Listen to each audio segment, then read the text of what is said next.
All right. Good morning, Linda. Good morning, everybody. Can you all hear us? Yes, quite clear. All right. Beautiful. All right. Well, we're going to start off. We did a case study analysis in support of forestry development in the Central West region in Newfoundland. I'm Dan. This is Josh right here, and Kyle's on the outside here. All right. And I'll leave it to Josh. All right, so basically we just have an outline for our presentation here. First, we're going to review land use planning, and specifically for Central West region, we're just going to provide some background information. And then we're just going to provide a little review of our case studies as we focused on in forestry. Our first case study was the British Columbia Forest Service, and our second one was Timiskaming Forest Alliance. And then we're just going to follow up with some recommendations that might be useful for Central West region and just conclude it there. All right, so land use planning, just so we're all on the same page, emerged in about the 1920s as a means to maximize benefits from a given area. But at this time, it was a really centralized process wherein government made most of the decisions. But as we see public emerge and want to have a participation in decision making, it became decentralized. Similarly, it solely fostered economic development in its origins, but as sustainability emerged among academics and practitioners, it became more of a caveat in land use planning. And then it eventually became a way to connect to society and the environment through multi-level decision making. All right.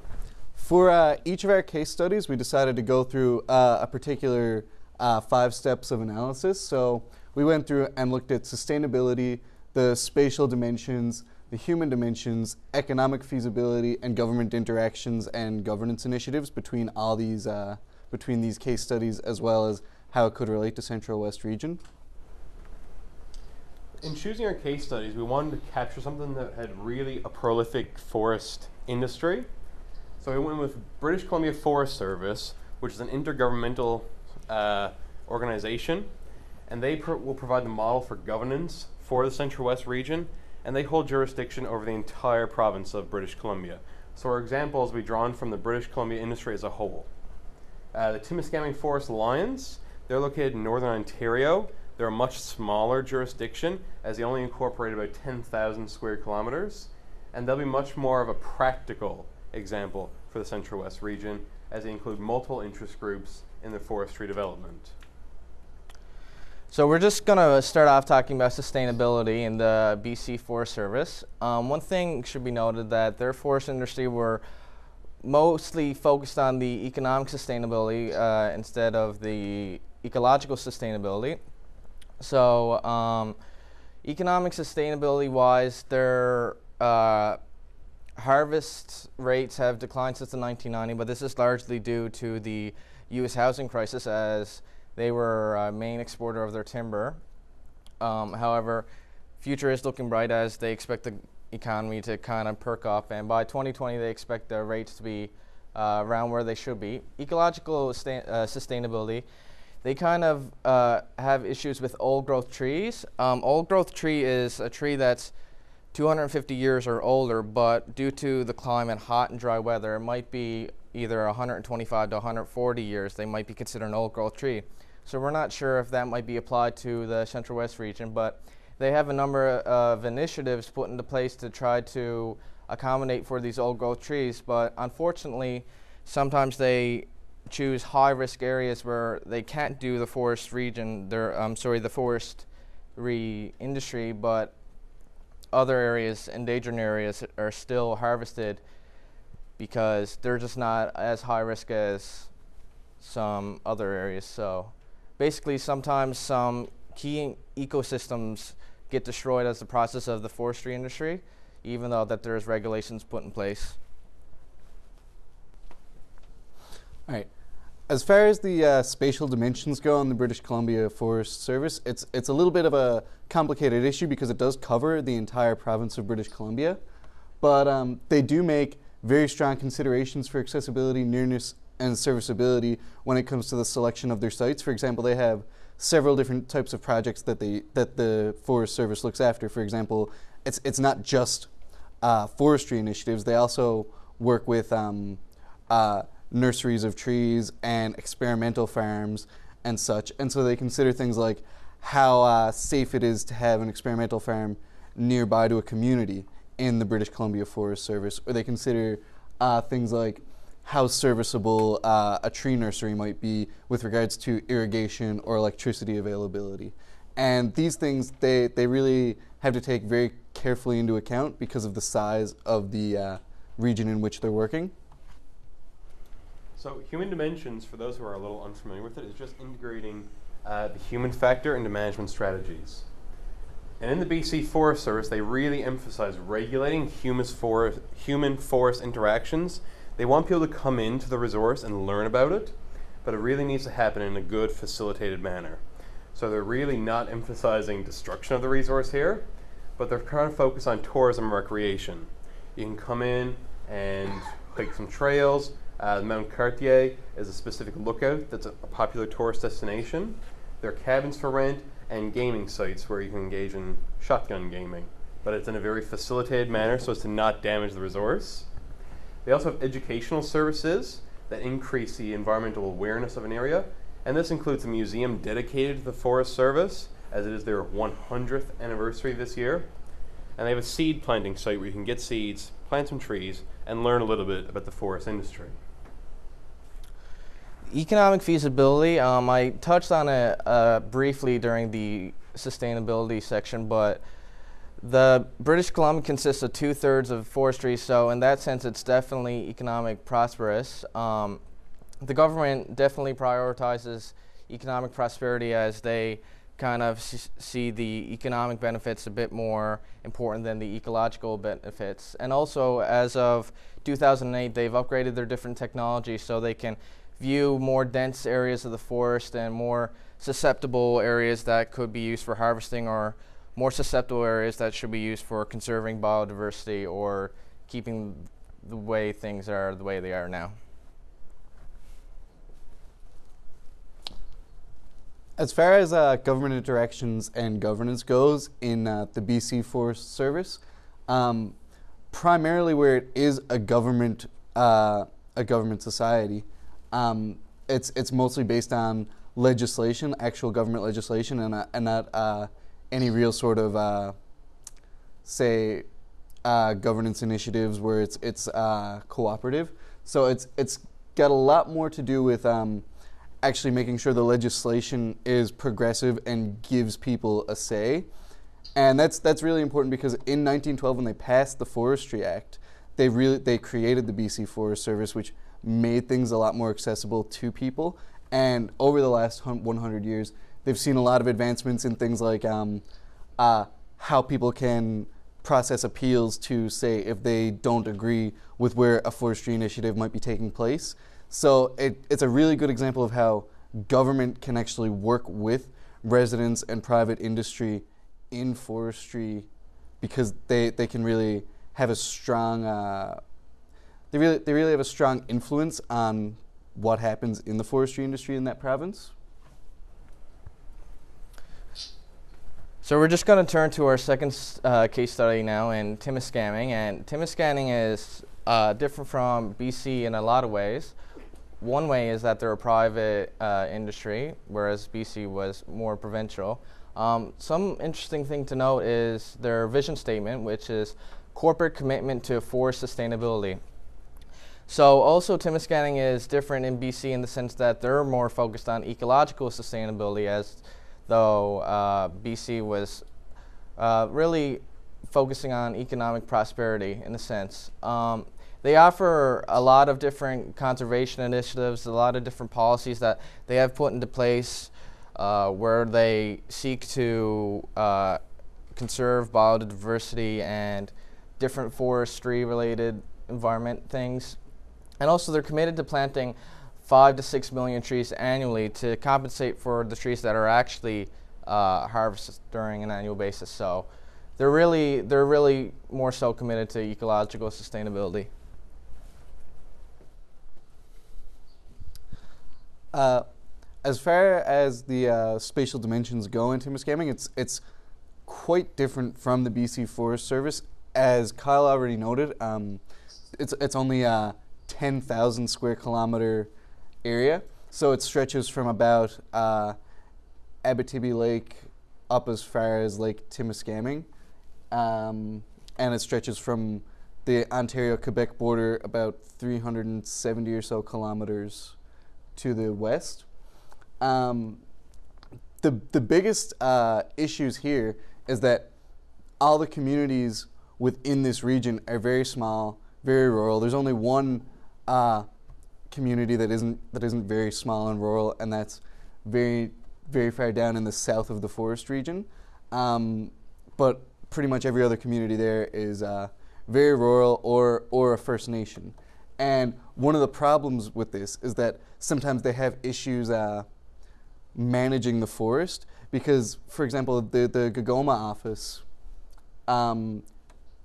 is supposed to represent around 30% of the forest district, but they really don't have the staff, and they have such a high turnover rate of people leaving the community and leaving the service for better jobs that they're having some issues keeping that staffed. So that's one thing to consider if you want to consider this type of particular governance structure, is that it might be an issue to try and make it spatially applicable. So the Timiskaming group on their website really emphasize their adherence to occupational health and safety, because without a strong social capital, your forest industry is going to collapse. So they strongly emphasize employee health and safety, and they do this through workshops and advocating awareness among their employees. And they also work with communities. There are about 44 plus communities in that small region. And whenever development initiatives are undertaken, the Timiskaming Forest Alliance will have a consultation with these groups to inform them and to sort through any conflicts that may arise. This is especially important for Aboriginal groups, as they have a very close connection with the land. They once had a facilitation with a particular Aboriginal group, and a follow-up study told us that those who walked away were thoroughly pleased with what came out of it. They've also made a commitment to sustainable community benefits and regional support, and they do this through constantly giving back to the communities in which they operate as a form of recognition for their support and help. Economic feasibility, well, as of 2009, the overall province's harvest rate for forestry industry has decreased by 50%, but fortunately, Timiskaming has been able to maintain their high harvest rates, so that is definitely a significant factor for them. Also, since they broke away from the government, they have been able to save an average of $5 per meters cubed. And when you're speaking of a forestry that takes into account over 10,000 kilometers, that can amount to some pretty significant savings. And also, as a private industry, they might have a bit more freedom to implement different development initiatives without having to go through different layers of, say, government if they were part of a government industry. So in that sense, they have a bit more freedom to take under different forestry industry practices. So yeah, they're pretty economic feasible in that sense. In Timiskaming, especially where it's a cooperative of 9 different private firms, it opens the door for a lot of really innovative and different interactions with the public, and that really comes down to a really strong governance structure in the Timiskaming Forest Alliance. They really on their website they have a policy document, and it really expresses a strong commitment to being involved in the community and to cooperating with the people in the community. They also express a really strong commitment to environmental sustainability, health and safety of people who are living and working in the communities, and an economically sustainable industry that they can really take advantage of. And even though they might lack some policies in this policy document that I thought were a little strange, for example, they don't make any sort of necessary commitment to employing people who are local inside the district or to employing any First Nations people. But I noticed that in a 2010 external audit that even though these policies may have been absent in their official policy document, it seemed that they were still taking these things into account because they made particular note that Aboriginal people seemed to be pleased with the way the Timiskaming Forest Association was operating, and they also seemed to think that it was being a very good economic booster for all the communities inside the district. So we devised a list of recommendations and then subdivided that into 3 important interest groups, and that was non-government organizations, private interests, and government. So one thing that came out of these case studies is that we need educational services in the region in terms of forestry facilities. An example of this would be in BC, where they have a ranger training station, and this is a means of protecting the forestry and incorporating tourism. We also have multi-level governance as an issue. Forestry development really hinges on multiple actors coming together for a really concise effort. So incorporating these actors into decision making is absolutely essential. We also need things like roads, telephones, internet. Having that throughout the region is going to be crucial, as forestry development is often very segmented and done in different stages, so communication is absolutely key and we need adequate infrastructure. There are already existing policies for forestry in the area, but we need to make sure we evaluate and enforce these things to ensure that they're doing their job in terms of economics as well as sustainability.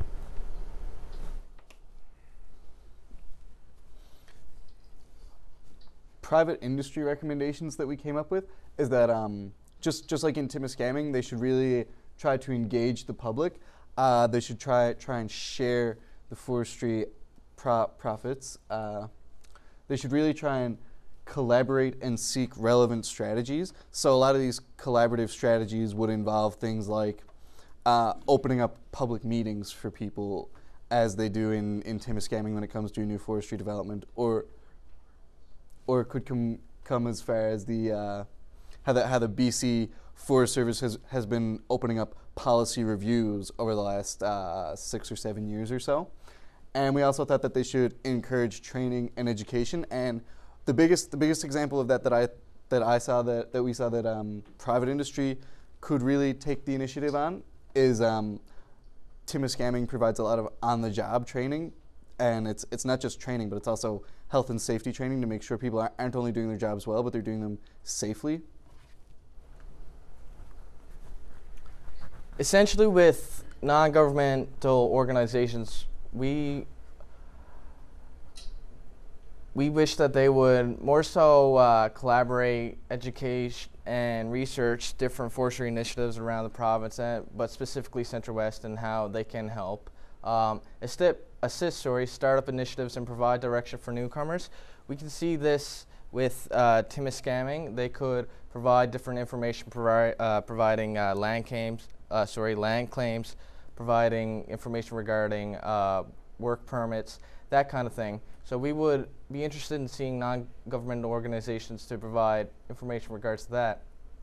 And essentially just collaborate the private industry to ensure better economic prosperity and business practices, and just help them along the way with the different initiatives that they're taking to ensure that it is economic sustainable, but also ecological sustainable as well.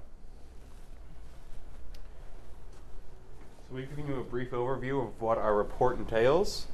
But if one thing has come from this report, we hope that it's the expression that teamwork and diligence will produce success, especially in the forest industry. That concludes our presentation. Thank you very much. Thank you. Thank you. Are there any questions?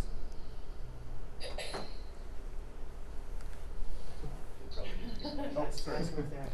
Yeah. Oh, do you guys have questions? Are there any questions from the floor? Nope. Yeah, I have a question. Okay, sure. Yeah, we've got one question from the floor.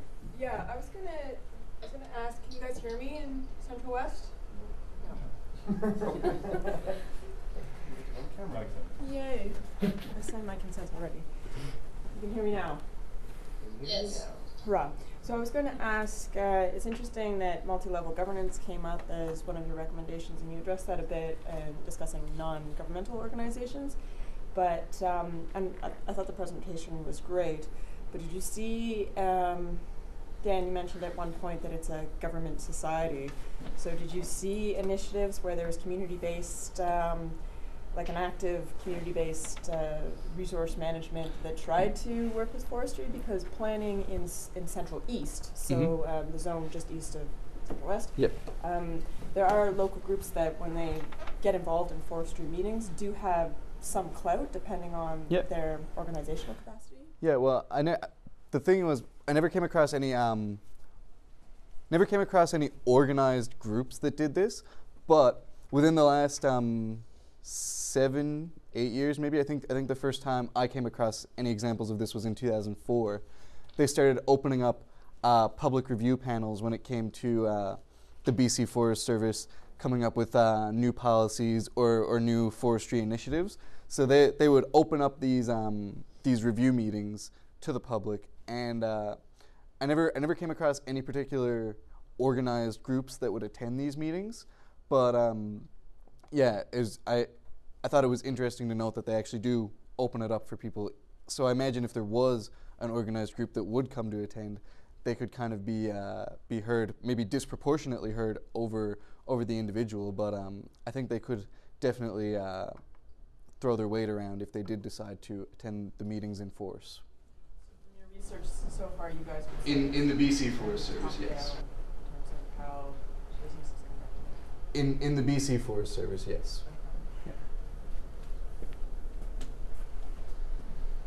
Any other questions?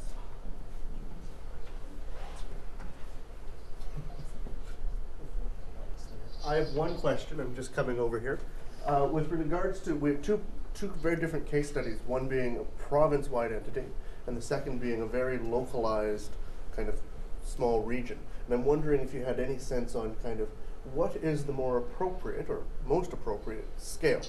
Is it doing it on a large provincial basis, or is it doing it on a more local, or is it maybe bigger than the Ontario example, and how that might affect Central West? From my research, as far as the spatial dimensions go, it seemed to me that the smaller district was a lot more manageable, and not only was it a lot more manageable as far as simply a smaller space meant a lot less of a forest to kind of worry about, but also in that the smaller space meant that they didn't have to worry about the entire province or how it was going to affect things outside of the district as much. I'd like to build on what Dan said and say that, of course, anything related to forestry is not a cookie-cutter approach. It's certainly region-specific, and what works in Timiskaming in BC can be reshaped and modified to suit what can work in Newfoundland and Labrador. That's really interesting, because that's the exact same question that I had in mind. And one of the things when we started this, we thought we were a little foolhardy in even considering just a geographic space within the province. It was the fact that there was such a lack of talk and, or I should say, movement on government to do anything. We thought that this might be a way of actually trying to nudge them into action. So it's interesting to say that the fact that you picked two very completely different case studies, but I think it's very significant for us. And it's interesting, again, that you're saying that the smaller district was more manageable on two accounts. Perfect. Any last question for Forestry? I did, and this was more for the BC Forest Service model. What I heard there is it really was the interaction between human and forest. And, you know, in the past, usually what you've seen that even though people have protested or tried to influence or impact, usually the argument of providing more jobs or the need for revenue, the business argument or the economic argument has outwon, and usually you have more lobbyists, but they don't really have impact. In your opinion, from what you've read, do you feel that the BC model is successful in that integration of people with the industry? I think in terms of what the BC Service Centenary Society did provide, they certainly have initiatives in place that are successful, but on the whole, it always needs improvement. They need to reevaluate and reshape how they're approaching this and try to involve more interest groups in terms of moving forward and bettering the forest industry. Do you want to add to that? That's okay. But it is encouraging that both of these examples seem to have success with them. Yes. Yes, yeah. Mm-hmm. And hopefully that'll translate into Newfoundland Labrador forestry success. Yeah.